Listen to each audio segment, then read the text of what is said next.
You say maybe you needed a change of scenery. Maybe you needed a new environment. But there were reports that you wanted to go back to Chippa United. That was going to be a new environment at all for you.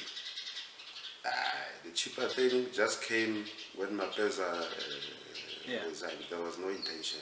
Yeah. In actual fact, want to admit that I had said I don't want to go there anymore. Yeah.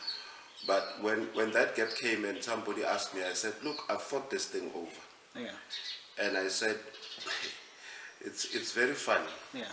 that if that happens, that would mean that Chippa is the only person in the PSL who has given me a chance. Yes. You know, Yes, to yes. be in the PSL. Yes. So, based on that, why not? You know, much as you have your struggles at Chippa and whatever, expectations sometimes are bigger than what the club has. You Yeah. know, and it, yeah, maybe I would say unreasonable expectations Yeah. sometimes. What are those expectations, unreasonable expectations at Chippa? What's happening there? No, I think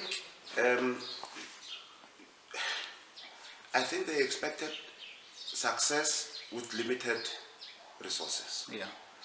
When I say limited resources, you can imagine at Chippa, the first season I was there, Yeah. is that we ended up at number 6. Yeah. You know, Yeah.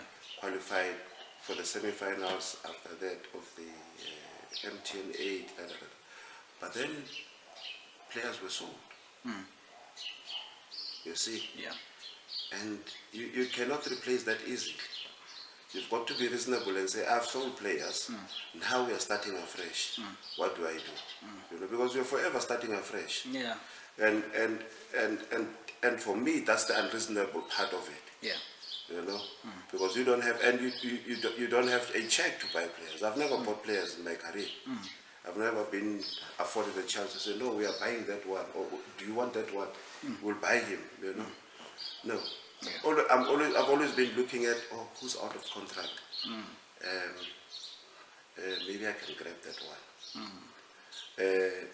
The only saving phase for me was that players would want to come to where I coach. Yeah. So that's why I could get some good players Yeah. in the club. But other than that, Yeah. What is the environment like at Chippa? Where did you have the freedom to select your team and everything? There was no interference from the management? Yes, I did. No. They did. We discussed. Why do you think coaches don't stay? Why do you think Chippa United is notorious for firing coaches? I think it's patience, man. Yeah. Lack of patience. Lack of understanding that this whole thing is a process. Yeah. And also, like I said, you've got to be reasonable with what you have. Sales players. So mine is to just want to stay in the league. Don't expect any silverware. Yeah. You won't get it. Yeah. It will be, you'll probably be very, very lucky if you get silverware. Yeah. You get silverware if you have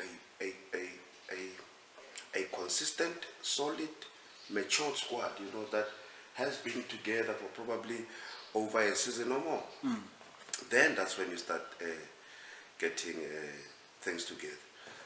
Give you an example. Sundowns did not start like this. When Pito came in, it was difficult. You know. Yes. But after that, True. because he had the same players, he kept the same players, he had the same players, he had the muscle to do that, then success came. Yeah. Rhulani Mokwena has taken over at Chippa United. What would be your advice to him? I don't want to meddle into that. You don't want to get involved. I don't want to get involved. But you've been there, you know the ins and outs of that team. No, I can't, no.